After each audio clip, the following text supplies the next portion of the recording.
Alléluia, alléluia, alléluia. Béni soit l'Éternel, béni soit le Dieu Tout-Puissant, béni soit l'Éternel, le Dieu de grâce, le Dieu miséricordieux, le Dieu qui nous accompagne cet après-midi. Gloire soit rendue à Dieu, gloire à sa fidélité. Dieu est fidèle. Gloire à Jésus, gloire à celui qui mérite honneur et célébration. Soyez abondamment bénis, bénis. Un grand plaisir pour moi de vous retrouver pour vous parler du jour du Seigneur. Dieu est fidèle, il nous a gardés. Bien-aimé, Dieu est fidèle pour ce qu'il a fait que nous n'avons pas vu. Car il est celui qui combat pour nous les combats visibles et invisibles. Que le Seigneur t'aide à être intelligent pour comprendre sa parole.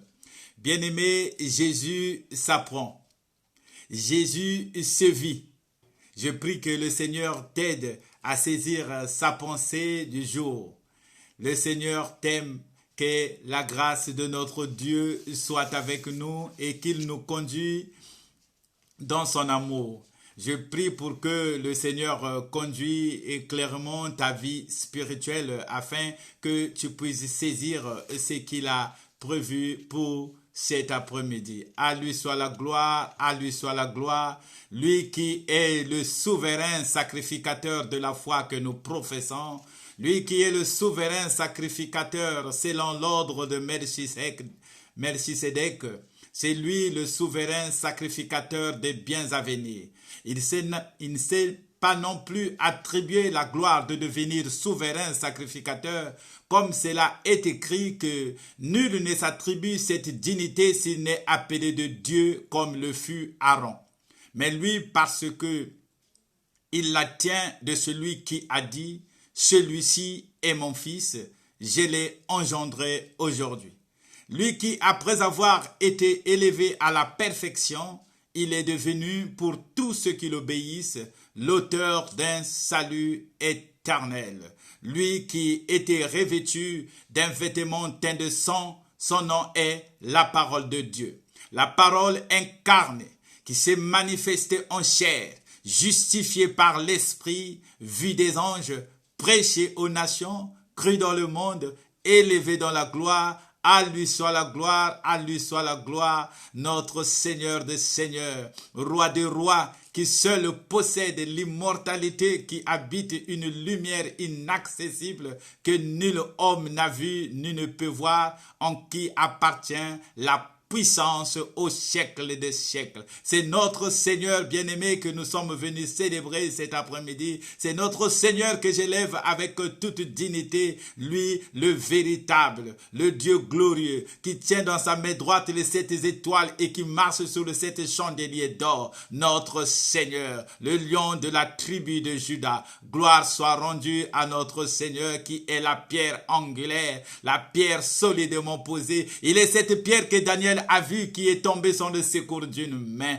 Oh, la pierre solidement posée. Nous rendons gloire à son nom, lui qui n'a point regardé son égalité avec Dieu comme une proie à arracher. Il s'est dépouillé. Il a pris la forme humaine. Il est devenu semblable aux hommes. En devenant semblable aux hommes, il a paru comme un vrai homme. Il est resté obéissant, humiliant jusqu'à la mort de la croix. C'est aussi pour cela que Dieu l'a souverainement élevé et l'a donné un nom qui est au-dessus de tout nom, afin qu'au nom de Jésus-Christ, tous genoux fléchissent dans les cieux, sur la terre et sous la terre, et que toute langue confesse que Jésus-Christ est Seigneur à la gloire du Père. C'est lui, mes bien-aimés, que j'élève cet après-midi, le Seigneur des Seigneurs, lui qui a rendu impuissant, celui qui avait la puissance de la mort. Il a réduit la mort à l'impuissance et a mis en évidence la vie et l'immortalité par l'évangile. Et c'est cet évangile, mes bien-aimés, que le Seigneur a mis la vie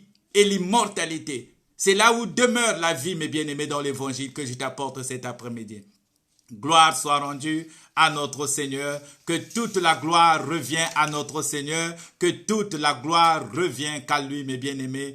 bien-aimés dans le Seigneur, je viens avec le message clé que le Seigneur a mis dans mon cœur. C'est le jour du Seigneur. Et aujourd'hui, je parle du retour de Jésus. Jésus revient bientôt.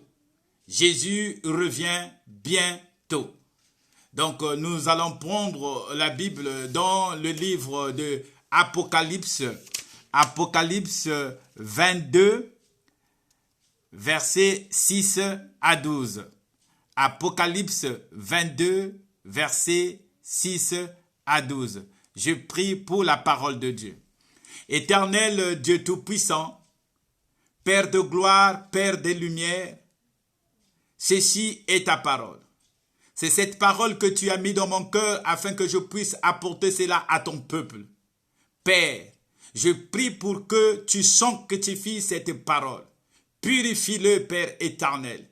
Dispose les cœurs, cher Saint-Esprit, afin de recevoir ce message qui vient droit de toi, Père éternel, que tu as mis dans mon cœur pour l'édification de l'Église. Je touche, Père éternel, la révélation de ta parole, qui n'est autre que le livre de l'Apocalypse. Laisse que, Seigneur, avec l'éclaircissement de ta voix, de ta pensée, que j'arrive à dispenser cela à ton peuple. Que ta grâce soit avec nous, Père éternel. Que toute la gloire te revienne au nom puissant de Jésus-Christ de Nazareth. Amen. Amen. Je vais lire la parole de Dieu, Apocalypse 22, versets 6 à 12. Et il me dit, ces paroles sont certaines et véritables.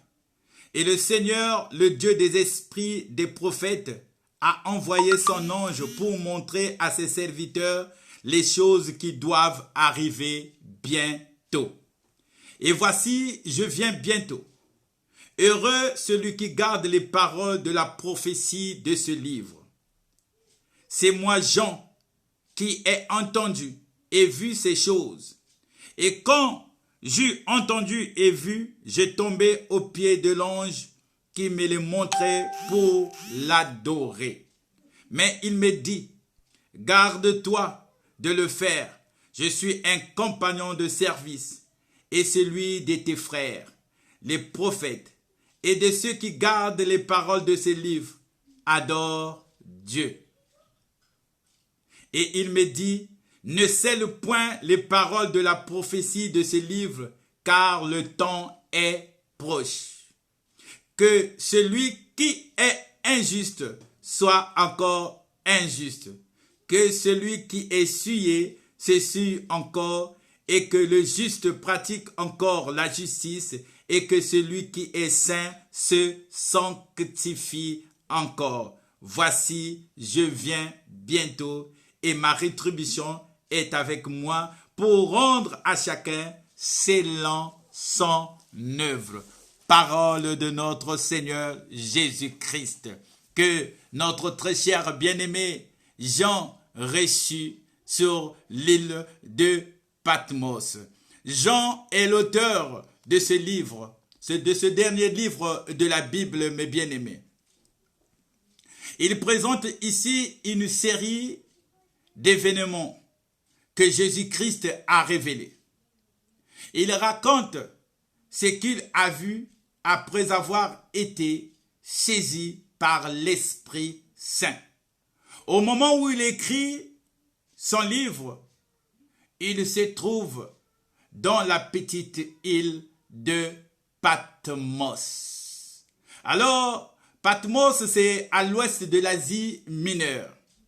Aujourd'hui, c'est entre la Turquie et la Grèce. Il se trouve exilé. Il était exilé parce qu'il a prêché l'évangile. Donc vous savez, mes bien-aimés, qu'est-ce qu'un exilé? Lui, il est un exilé de l'évangile. Il était à Éphèse. Donc il se retrouve, mes bien-aimés, sur l'île de Patmos. seul. À une période où l'empereur romain persécutait la communion chrétienne. Bien-aimé, je t'apprends que la persécution a commencé il y a longtemps. Et que tout ce que tu es en train de vivre aussi actuellement, tu n'es pas la première personne. La persécution existe depuis le temps, mes bien-aimés. Et l'apôtre Jean, il se retrouve sur cette île qu'on appelle l'île de Patmos. Et il est en train d'écrire par la révélation de notre Seigneur aux églises, aux 7 églises de l'Asie. Les 7 églises de l'Asie représentent actuellement la vie de l'église sur terre. Toutes les 7 églises ont les caractéristiques de ce que toi et moi nous sommes en train de vivre dans le corps du Christ.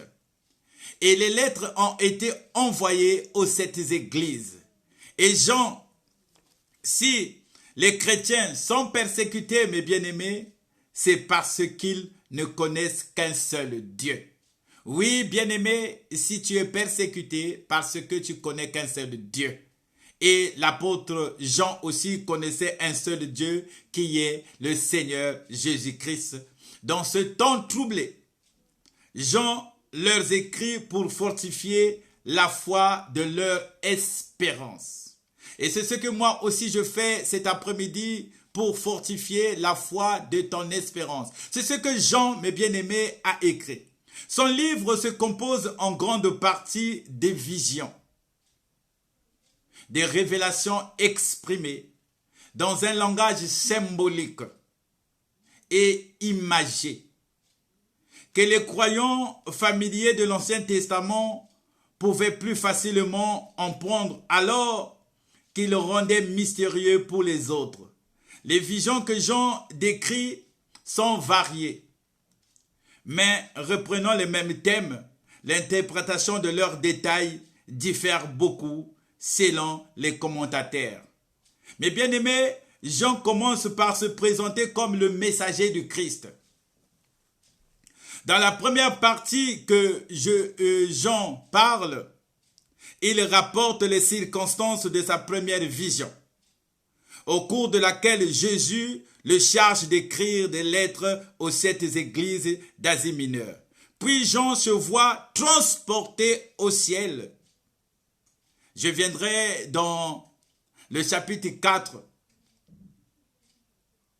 montrer au peuple de Dieu de la manière dont Jean a été transporté. Parce que lorsqu'il y eut la vision, il était sur l'île de Patmos. Le premier livre, il est écrit, car Jésus va se révéler à lui.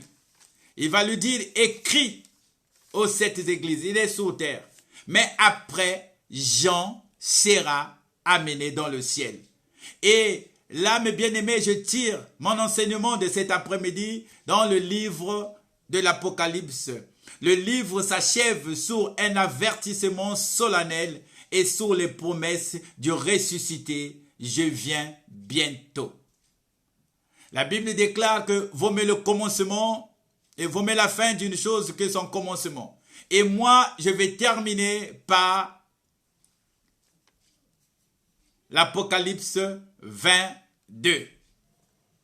L'Apocalypse 22 que je viens de lire, mes bien-aimés, au verset 6-12, dans la version Louis Ségan. La version français courante va nous donner encore une autre idée et va nous éclaircir. L'ange le dit, puis l'ange le dit, ces paroles sont vraies et dignes de confiance. Et le Seigneur Dieu, qui inspire, et regardez mes bien-aimés, que le Seigneur Dieu qui inspire les prophètes a envoyé son ange pour montrer à son serviteur ce qui doit arriver. Jean reçoit la vision de ce qui doit arriver. C'est pour cela, mes bien-aimés, mon thème central, c'est le jour du Seigneur. La vision que Jean reçoit sur l'île de Patmos, l'ange lui parle des choses qui vont arriver. Il dit, écoute, dit Jésus. Mais bien aimé, c'est Jésus qui parle. Je viens bientôt. Heureux ceux qui obéissent aux paroles prophétiques de ce livre. Le livre qui n'est autre que la Bible. Moi, Jean s'exprime. J'ai entendu et vu ces choses. Et quand je finis de les entendre et de le voir, je me jetai aux pieds de l'ange qui me les avait montrés pour l'adorer. Jean, quand il a vu ces choses que l'ange lui a montrées, quand il a vu la forme de l'ange et comment un ange est formé, comment la morphologie de l'ange, Jean s'est dit, agenouillé, il voulait s'approcher pour adorer l'ange. L'ange lui dit, garde-toi de le faire. Je t'interdis de t'agenouiller devant moi.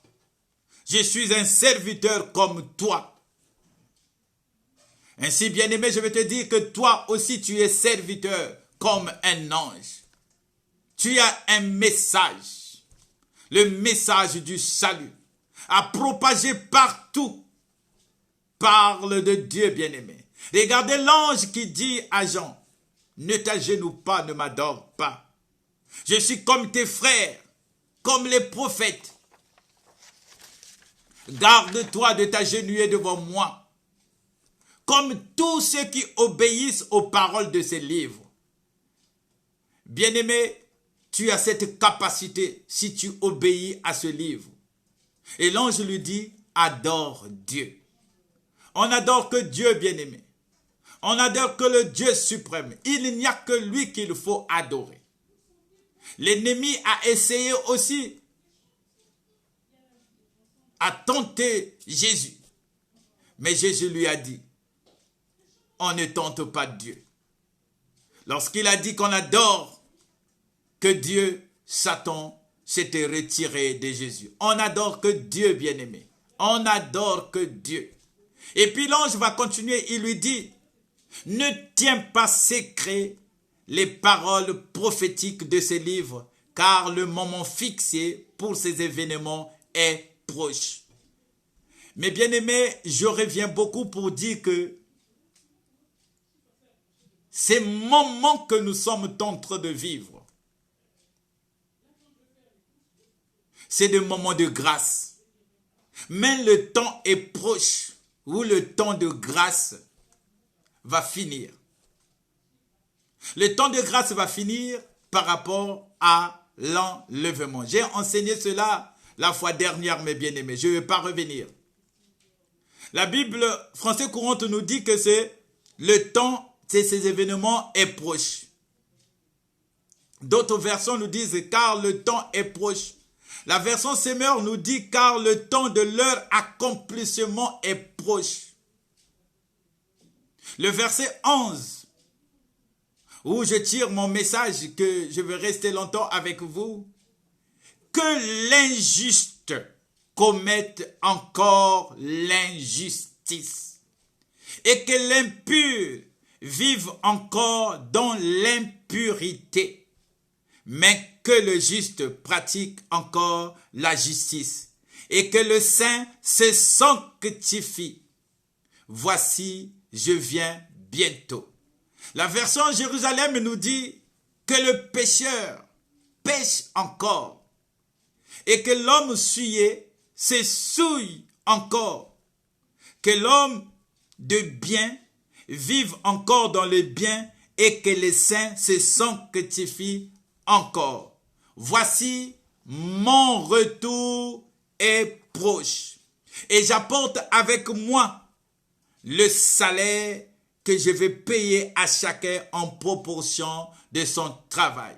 Ici, mes bien-aimés, c'est le rémunérateur de ce que nous cherchons qui parle. Le consommateur de la foi qui n'est autre que Jésus-Christ. Il dit qu'il vient pour payer à chacun sa proportion de son travail. Qu'as-tu fait déjà dans le Seigneur? Qu'est-ce que tu fais dans le Seigneur? Évangélises-tu ta famille? Où est le premier terrain à évangéliser? Les as-tu amenés à Jésus? Les as-tu parlé de Jésus? Jésus va récompenser le travail de tout un chacun. Il nous le dit, mes bien-aimés. Il est vérité. Sa parole, c'est la vérité. Et ce soir, mes bien-aimés, je vais lire encore dans la version français courante, que celui qui est mauvais continue à mal agir. C'est, pour moi, mes bien-aimés, c'est comme une parole hypocrite. Que celui qui est mauvais continue à mal agir, parce que le temps est court, mes bien-aimés. Et que celui qui est impur continue à être impur. Que celui qui est bon continue à bien agir. Et que celui qui est saint continue à être saint. Écoute, dit Jésus, je viens bientôt. J'apporterai avec moi mes récompenses et j'accorderai à chacun selon qu'il aurait fait.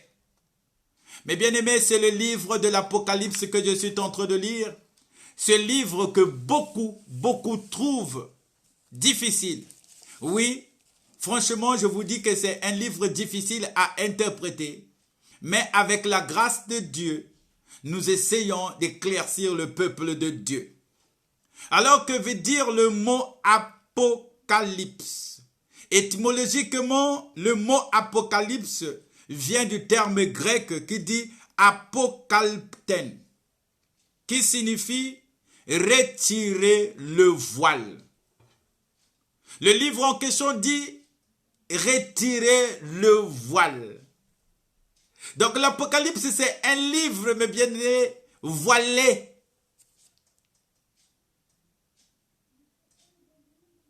C'est un livre, mes bien-aimés, scellé.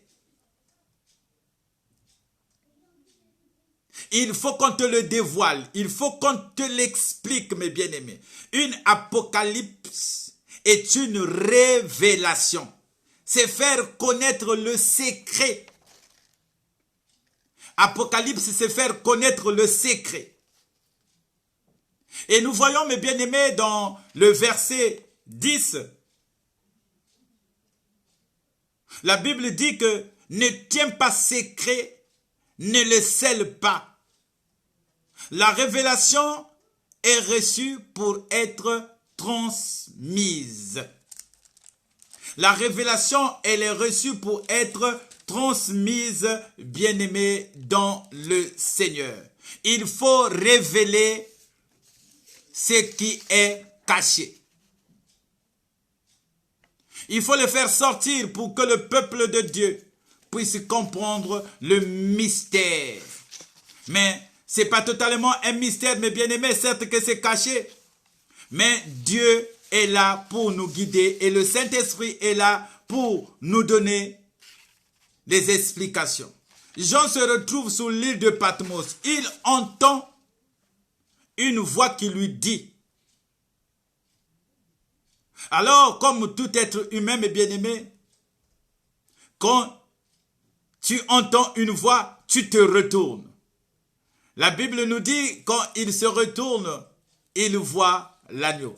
Bon, je ne vais pas m'attarder là, mes bien-aimés, mais c'est pour que je vous amène dans une partie où nous allons comprendre l'Apocalypse avec tout ce qu'il renferme, mes bien-aimés. Tout ce qu'il voit, mes bien-aimés, il est en train de l'écrire. La Bible nous dit qu'au verset 1, il commençait à écrire.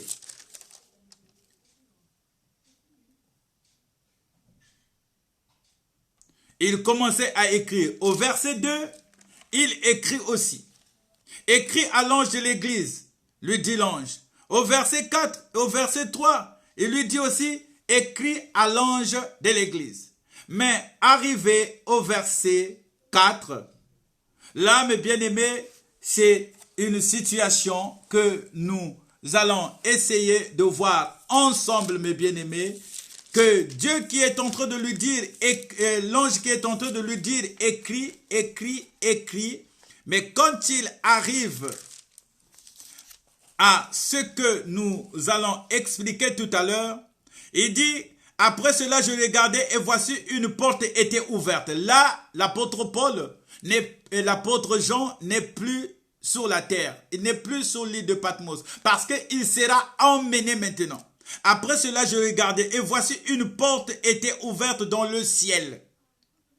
La première voix que j'avais entendue comme le son d'une trompette et qui me parlait dit « Monte ici et je te verrai voir ce qui doit arriver dans la suite. » Avant, mes bien-aimés, au chapitre 1, 2, 3, il était sur la terre. Et là, maintenant, l'ange lui dit que monte maintenant pour venir voir ce qui va se passer. Là, il lui amène dans le ciel. Aussitôt, je fus saisi par l'esprit. Et voici, il y avait un trône dans le ciel. Il y avait un trône dans le ciel. Et sur ce trône, quelqu'un était assis.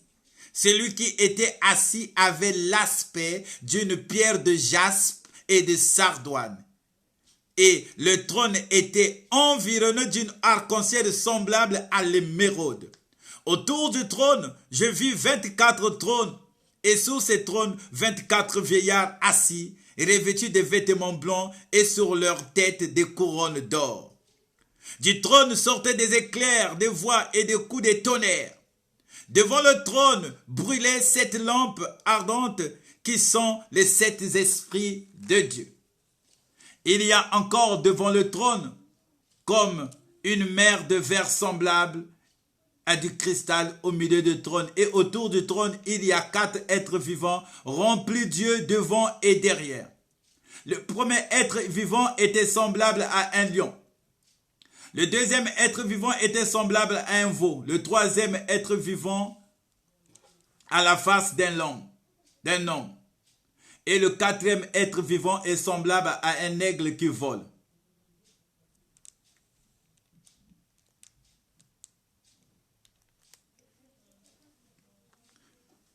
Le Seigneur, les quatre êtres vivants, là je suis dans Apocalypse 4, oui.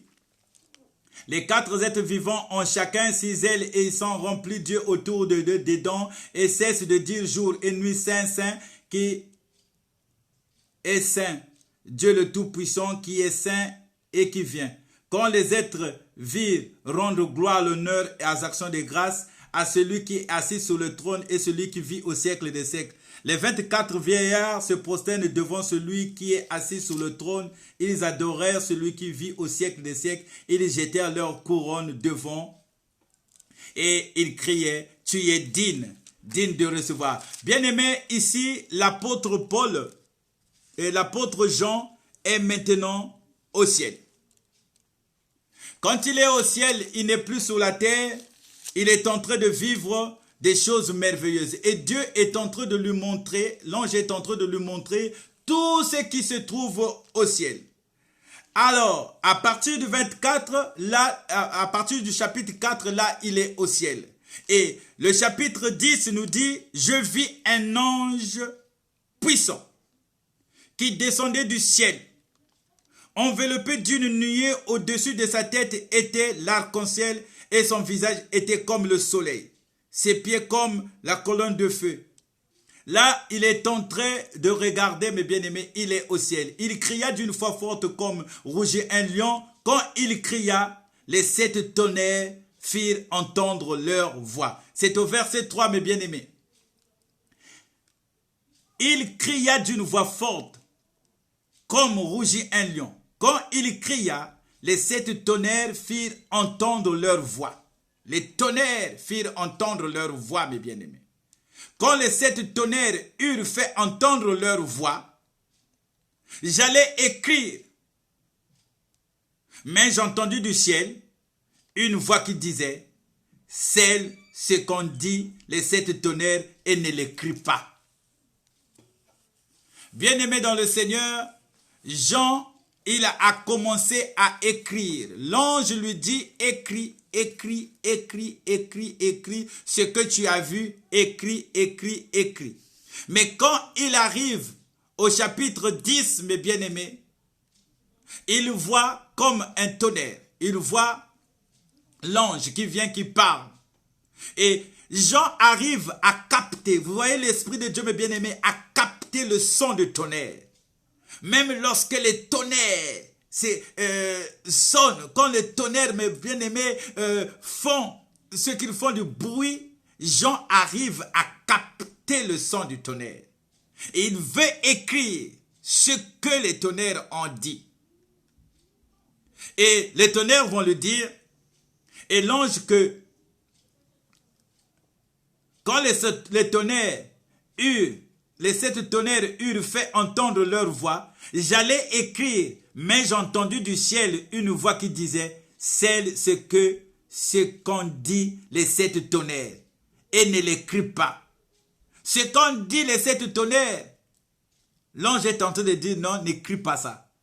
Mais au départ, il lui a dit de tout écrire, mes bien-aimés. Et l'ange que je voyais debout, sur la mer et sur la terre, leva sa main droite vers le ciel. L'ange était debout. Il était sur la mer et sur la terre. Et jura par celui qui vit au siècle des siècles, qui a créé le ciel et qui s'y trouve, la terre et ce qui s'y trouve, et la mer et ce qui s'y trouve, qu'il n'y a plus de délai. Il lui dit qu'il n'y a plus de délai. Oui, mes bien-aimés, lorsque je lis ces versions, nous comprenons autrement, mes bien-aimés. Écoutez que nous dit la version française courante. Il lui dit au verset, nous sommes au verset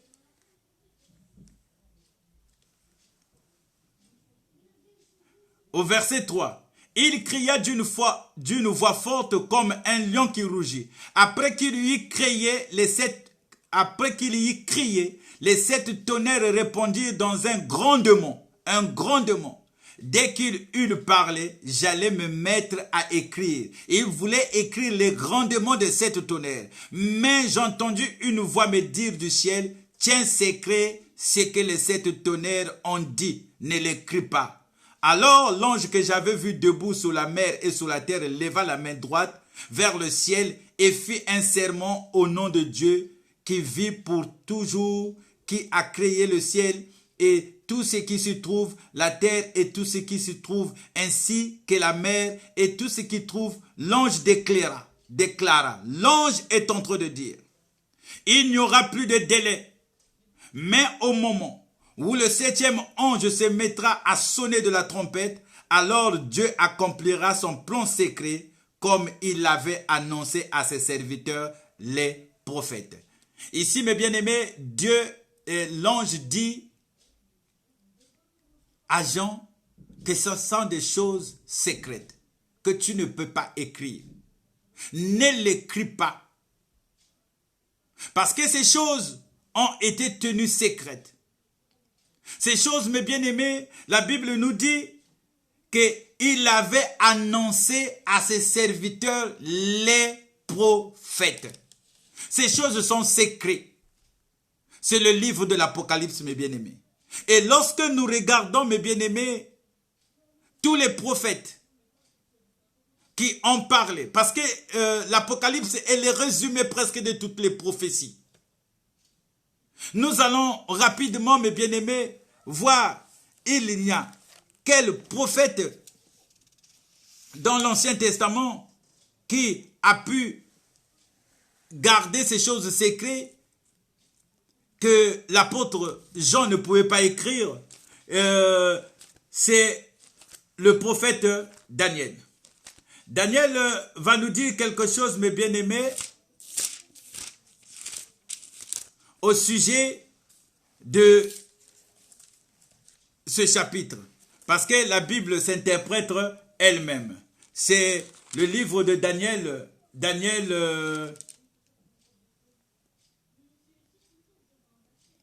Daniel 10.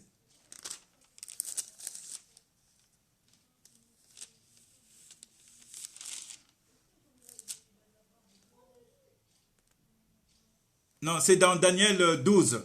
Daniel 12, oui, je ne veux pas raconter de n'importe quoi, mes bien-aimés, mais je veux que nous sculptons les Écritures afin que nous soyons dans les normes. Parce que lorsque tu parles au peuple de Dieu, ne dis pas de n'importe quoi, mais il faut que cela soit vérifié. Daniel 12, verset 4, la Bible dit que toi, Daniel, tiens secrète ces paroles et scelle le livre jusqu'au temps de la fin. Il lui dit, tiens secrète.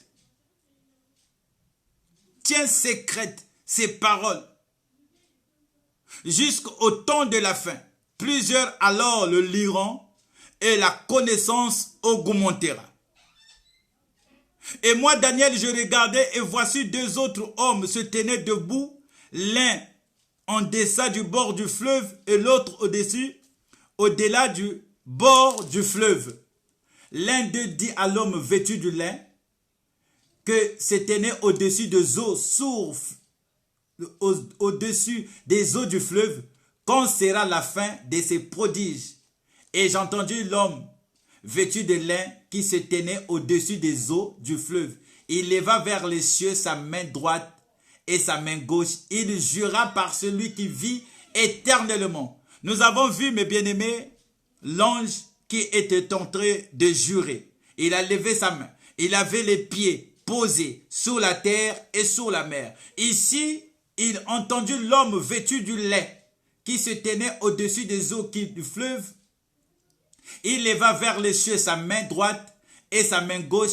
Il jura par celui qui vit éternellement que ce sera dans un temps de la moitié du temps et que toutes ces choses finiront quand la force du peuple saint sera entièrement brisée. Je crois que j'ai déjà parlé de ça dans ma précédente intervention.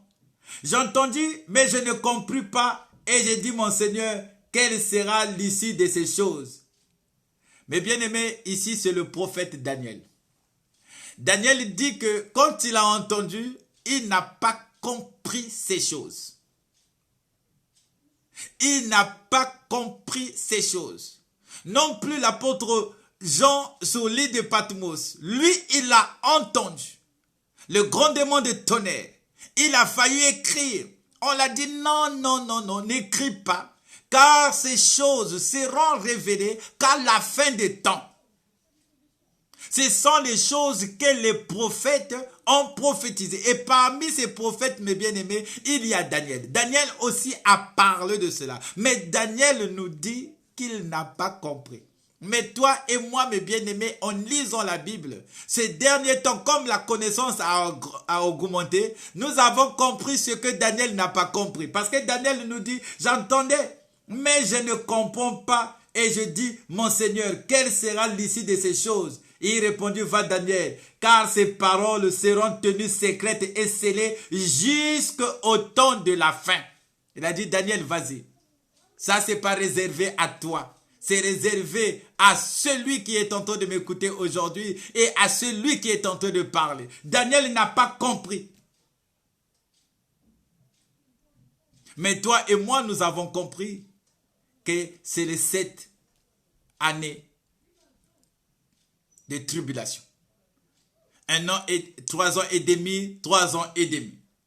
La Bible continue au verset 10, nous dit, plusieurs seront purifiés, blanchis et éprouvés.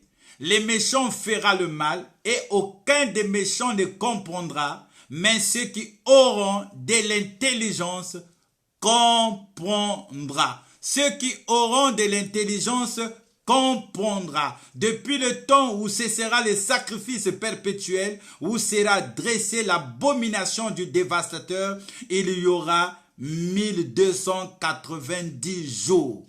Heureux celui qui entendra et qui arrivera jusqu'à 1335 jours, et toi marche vers ta fin, tu te reposeras et tu seras debout pour ton héritage à la fin des jours. Mes bien-aimés dans le Seigneur, voilà notre message clé est sur le chapitre 11. Et je vais revenir, mes bien-aimés, sur le chapitre 11 qui dit que celui qui est en train de s'essuyer continue à s'essuyer.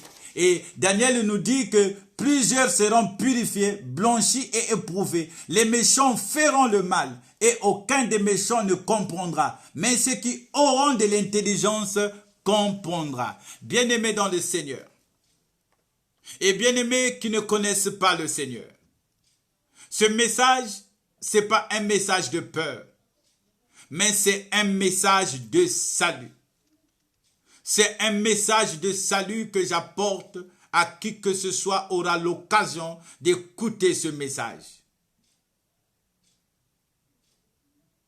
Agissez ainsi d'autant plus que vous savez en quel temps nous sommes. C'est l'heure de vous réveiller en fin de sommeil, car maintenant le salut est plus près de nous que lorsque nous avons cru. Mais bien aimés, là où nous étions avant et là où nous allons c'est trop proche. Jésus revient bientôt. Jésus revient bientôt. Jésus revient bientôt, bien-aimés. Maintenant, le salut est plus près.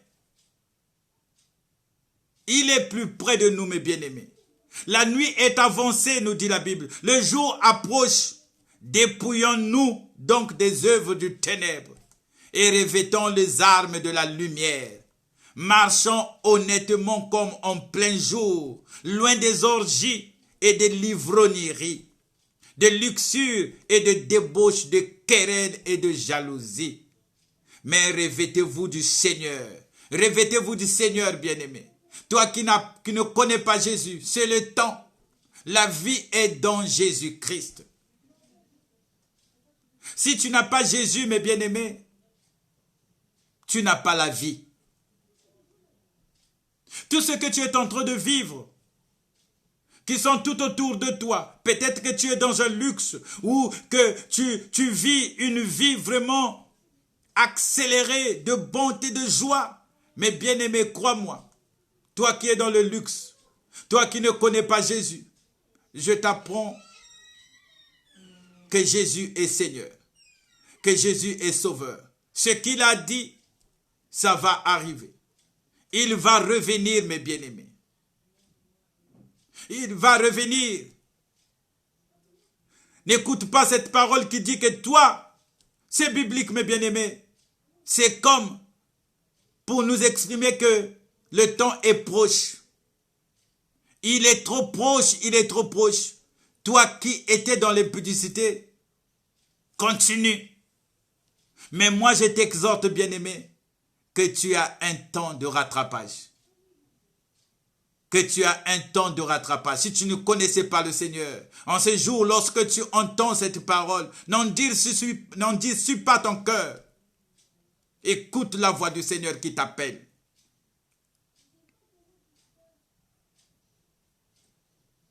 Jésus nous dit que n'ayez pas soin de la chair pour en satisfaire le convoitisme. Venez à Jésus, mes bien-aimés. Abandonnez le péché. Répentez-vous. Répentez-vous. Je veux te parler, mon bien-aimé, frère et sœur, à abandonner le mal, à faire un demi-tour, ce qu'on appelle la repentance. Ce que Dieu veut que tu puisses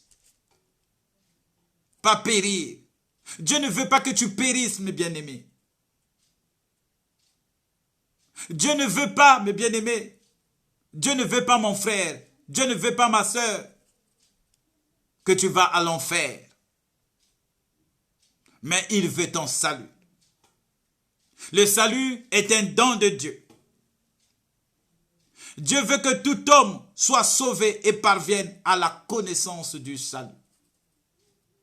Il y a un seul Dieu et aussi un seul médiateur entre Dieu et les hommes, Jésus-Christ, homme, qui s'est donné en rançon pour tous. Dieu a envoyé son Fils comme seul sauveur du monde. La Bible nous dit que Dieu a tant aimé le monde. Il n'y a personne qui a tant aimé comme Dieu. Il a tant aimé le monde. En aimant le monde, mes bien-aimés, il a envoyé son Fils, Jésus-Christ, afin que quiconque croise en lui ne périsse point, mais qu'il ait la vie éternelle. Pardon. La vie éternelle, mes bien-aimés, c'est en Jésus-Christ. La grâce de Dieu, source de salut pour tous les hommes, a été manifestée. Il a été manifeste, mes bien-aimés. La grâce, c'est Jésus. Jésus, c'est la grâce, mes bien-aimés. Il s'est manifesté en chair, justifié par l'Esprit.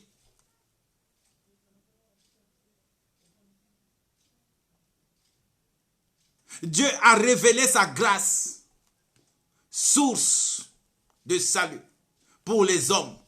Il nous enseigne à renoncer à une vie mauvaise et aux désirs terrestres pour mener dans ce monde une vie raisonnable, juste et fidèle à Dieu. C'est ainsi que nous devons attendre l'heureux jour que nous espérons. Celui où apparaîtra la gloire de notre grand Dieu et Sauveur. La gloire de notre grand Dieu et Sauveur, Jésus. Jésus, c'est notre grand Dieu. Il s'est donné lui-même pour nous délivrer de tout mal et faire de nous un peuple purifié, qui lui appartienne à lui seul et qui soit zélé pour accomplir les bonnes œuvres. Jésus est venu dans le monde pour sauver les pécheurs. C'est pour cela que je te dis, bien-aimé, ne regarde pas, ne te culpabilise pas de ton passé. Tu as encore le temps devant toi. Tu as encore le temps devant toi de te repentir. Tu as encore le temps devant toi de te réconcilier avec Dieu. Oui, il revient bientôt. Je crois, mes bien-aimés, dans mes précédentes interventions, j'ai bien expliqué que le temps est proche. Que tout ce que nous sommes en train de voir actuellement, mes bien-aimés, ce n'est que l'œuvre de l'autre. Mais il est en train d'accomplir la prophétie de Dieu. Tout ce qu'il est en train de faire, mes bien-aimés, tout ce que vous êtes en train de vivre, nous sommes en train de vivre, toi et moi. Dans ce livre, dans ce dernier livre, mes bien-aimés, de l'Apocalypse, beaucoup de choses sont scellées. Et vous avez compris pourquoi d'autres choses sont scellées. Mais ceux qui sont scellés sont révélés à ceux qui sont intelligents. Et je ne cesse de répéter, mes bien-aimés, un homme intelligent, c'est celui qui cherche Dieu. Sois intelligent, bien-aimé. Sois intelligent. Le ciel existe. L'enfer existe. Et Jésus-Christ persiste, mes bien-aimés. Regardez, la Bible se conclut avec la phrase: Jésus revient bientôt. Je viens bientôt. Mais lorsqu'on parle de bientôt, mes bien-aimés, il y en a ceux qui disent que, ah oui, mais les autres nous ont dit. Mais c'est bientôt, mes bien-aimés. Notre génération à nous est en train de vivre les choses bibliques. Les prophéties sont en train de s'accomplir dans notre temps. Un jour, quand le Seigneur permettra, je parlerai de l'histoire de l'Église. Mais bien aimé, ce que nous sommes en train de vivre à l'époque de la papauté, c'était les papes qui dirigeaient le monde. Et maintenant, mes bien-aimés, vous êtes en train de voir, lorsque une loi, une décision est prise du haut, ça descend. Tout le monde porte mettez les masques. Tout le monde, faites ceci. Tout le monde. C'est comme si c'est une personne qui donnait l'ordre et tous exécutaient, mes bien-aimés. C'est une organisation, mes bien-aimés. Les gens s'organisent. La bête, c'est une organisation. Je me répète. Je l'ai expliqué, mes bien-aimés.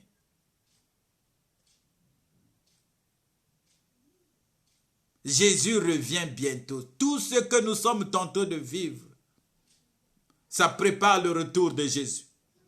Le message est propagé partout dans le monde. Jésus savait que peut-être que je n'aurais pas la possibilité d'aller aux Philippines. Mais avec Internet, on peut aller aux Philippines, prêcher la parole telle que je suis tenté de le faire. Le monde entier pourra voir ce que je suis en train de dire. Jésus savait. Il faut que l'évangile arrive jusqu'au fin fond. Et l'évangile est en train de percer. Jusqu'au dernier inconverti, qu'il sache que Jésus revient. Et ce moment-là, mes bien-aimés, permettra que le Seigneur vienne. Car l'Église va crier. Regardez, mes bien-aimés, la révélation sur l'île de Patmos. Notre bien-aimé s'est retrouvé sur l'île de Patmos parce qu'il était persécuté. Et l'Église est en train de vivre cela, mes bien-aimés. Mais il faut que tu sois intelligent pour comprendre que là, maintenant, nous sommes dans les derniers temps. Parce qu'il y a un décideur. Il y a un homme aussi, mes bien-aimés, que les gens avaient cru que c'était l'antichrist, les gens de cette époque. Il s'appelait Hitler. Il a voulu être le chef, commander le monde. Mais ce n'était pas dans ce sens-là que Dieu l'exprime dans ses livres. Ce livre est en train de nous parler de l'antichrist, qui est une organisation que les gens commencent à décider pour la terre, pour les humains. J'ai parlé, mes bien-aimés, du règne de Jésus. Si tu as le temps, essaie de consulter mes messages passés. Tu comprendras nous sommes à quelle époque. La Bible nous dit que celui qui se souille continue à se souiller. La Bible autorise-t-il, encourage-t-il le péché? Non. Mais si Apocalypse est en train de nous dire que celui qui se suit, qu'il continue, parce que la fin est proche. La fin est proche. Et toi qui se sanctifie, continue à te sanctifier, bien-aimé. Continue avec ta marche afin de pouvoir remporter le prix de la vocation céleste par lequel nous avons été appelés. Sanctifie-toi, mets-toi à part. Ne t'assemble pas avec ceux qui ne connaissent pas le Seigneur. Apprends-leur dis-leur que Jésus revient bientôt. Maranatha, Jésus revient bientôt. Bien-aimé, ce message s'adresse à toi, s'adresse à moi. Pour moi, il faut que je me sanctifie encore.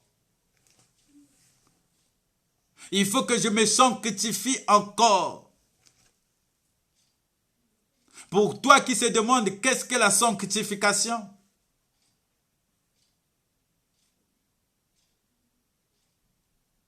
Je t'appelle, bien-aimé, à accepter Jésus comme Seigneur et Sauveur, afin que le Saint-Esprit vienne vivre en toi et que tu puisses en profiter de cette grâce. Nous sommes au temps de grâce. Mais cette grâce, mes bien-aimés, aura une fin. La grâce est là. La grâce est là. Toi aujourd'hui qui m'écoutes, toi aujourd'hui qui m'entends, je veux que tu puisses m'entendre et non m'écouter. Parce qu'on entend des oreilles, mais on écoute. de son cœur. Donne ton cœur à Jésus. Jésus revient bientôt. Que le Seigneur vous bénisse. Au nom de Jésus, Christ de Nazareth. Amen.